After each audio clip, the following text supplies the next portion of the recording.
Hello, my marvellous sausages. Lightfall is going to be with us in 6 short days, so here is your last chance checklist of stuff to do before it drops to make sure you're all nice and ready. Now, first of all, weapon patterns. This is probably the most important because they're all going to be going away because all the seasonal stuff is going to go away. Now, what you want to pick are the ones that run with some of the new perks like Incandescent or Volt Shot or Chill Clip, because these 3 things will all be affecting and stunning champions. So for Incandescent, which makes things ignite, these will be stunning unstoppable champions. So Incandescent, my recommendations would be the Callus Mini Tool and also the Drang Sidearm. For Stasis, we're looking for Chill Clip. Now, Chill Clip rolls on Bump in the Night, and the reason why I say Chill Clip is because slowing targets with Chill Clip will actually stun Overload champions, and then the Freezing and Shattering will stun unstoppable champions. So Bump in the Night is one of the only options you can get there. Next, let's have a look at Volt Shot, because Jolt will now stun Overload champions, and the weapons I'd really recommend are either Tarnished Metal, Brigand's Law, and finally with Old Rasputin, I'd recommend the Ikelos SMG2. And as a quick aside, if you're looking to farm one particular weapon type, I'd go for heavy grenade launchers because they're getting a 20% damage boost against champions, mini-bosses and vehicles, and a 40% damage boost against miners. Plus some of them, like this Typhon GL5, can run with Chill Clips. If you get one drop with Chill Clip, this is a great champion killer. And if you feel like running a Nightfall this week, the Wendigo is a fantastic heavy grenade launcher, and it's the reward, so make sure you run a few of those to try and get yourself a Wendigo. Explosive light and auto-loading holster and spike grenades would be nice on that, but preferably you want to run a Grandmaster if you can, because you've got a good chance there of getting the Wendigo GL3 Adept, which is even better. Next, and pretty obviously, make sure you finished your season pass. Now, if you don't collect all of these rewards, don't worry, because this goes onto the Bungie website and you can collect it all through next season as well.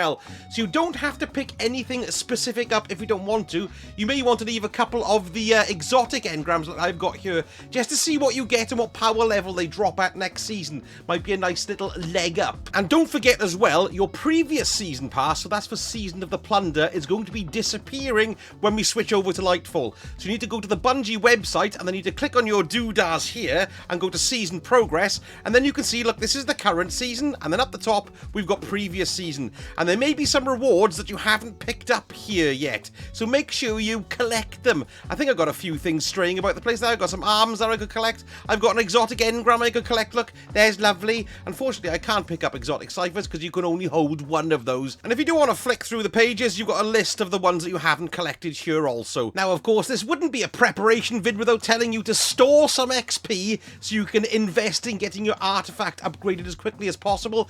And the best and most useful way to do this is collecting weekly bounties. So let's go over the weekly bounties that you should be getting. So in the Cosmodrome with old Shohan, we've got 2 here, Public Disturbance and Full Spectrum. There are 4 on the Moon, 2 with Eris, that's Slow Wave Disruption and Lunar Spelunker, and 2 at the Lectern of Enhancement, Nightmare Hunter and Nightmare Sojourner. Next, there's 2 with Varix on Europa, the Courageous Expedition and the Heat of Battle. Then in the Dreaming City with Petrevenge, we've got Ascendant Challenge and Gateway Between Worlds. And here with Star Horse, we've got 1, 2, 3 weekly bounties that you can do, but of course you can only hold 1 at a time of these. Now, if you're a little bit short of materials, a Vault Clean is a very good way to grab some legendary shards and some glimmer, and maybe even some enhancement prisms or something like that, depending on if you don't want anything. Look at mine's absolutely rammed full, but this is a good thing to do. However, some people say it's better to leave cleaning your vault until the new season drops,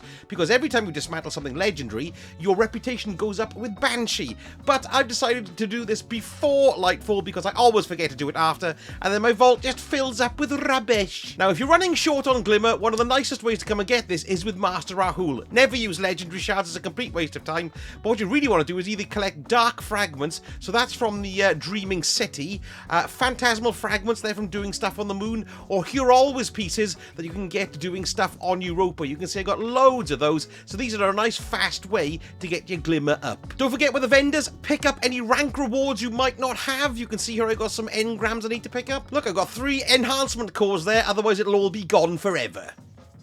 And talking about grinding materials, it's double XP on everything. So that's Gambit, Vanguard, and Crucible. This is a great way to go up the ranks with them this week because you can go up a lot faster and grab some lovely upgrade modules or enhancement prisms or enhancement cores or whatever the reward is. Now let's have a quick look at engrams, specifically umbral engrams. You're probably going to have a few of these in your inventory. These are being retired next season, and we're going to have a seasonal engram instead that is held with a vendor.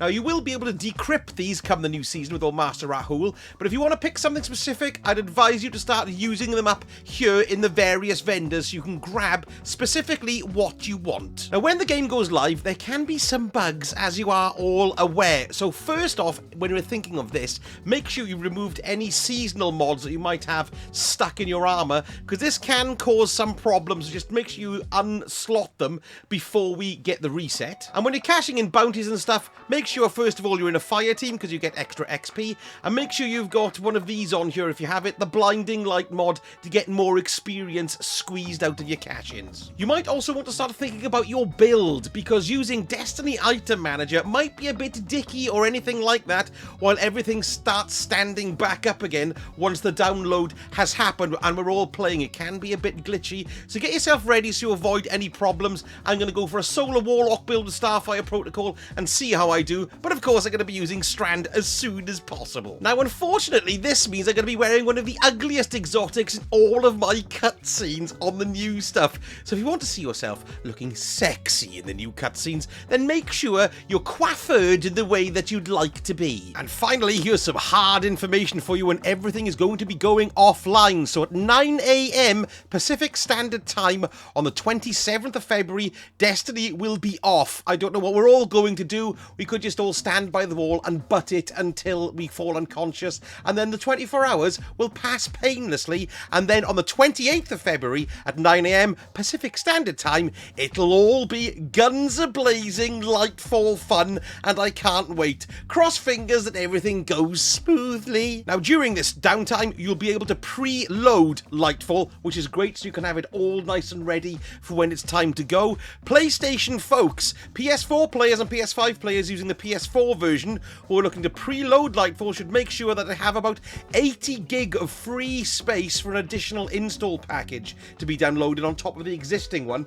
and then the old package will be removed once Lightfall launches. But both versions will need to be stored on your console in order for the preload to succeed. So make sure you're aware of that and got enough space on your tiny little PS5 hard drive like me, which is always full of cobblers. So if you follow those few tidbits that I shared with you there, you should be doing fine and be all ready for Lightfall. I'm incredibly excited and I can't wait. Loads of videos coming next week about everything new and Lightfallish. And don't forget as well, I've got a live streaming channel where I'm going to be streaming the Legend campaign version of Lightfall 2. Can't wait to do that. And don't forget, if you've got any other tips as well, leave them in the comments for all to read, because, you know, it's all very, very handy. And if you do like the vids, give me a like and subscribe. That would be totally marvellous and go some way to helping the channel grow a little bit bigger. Ooh, sounds a bit rude. Thank you so much for watching, and I shall speak to you all again very soon. Shanky Sausage out.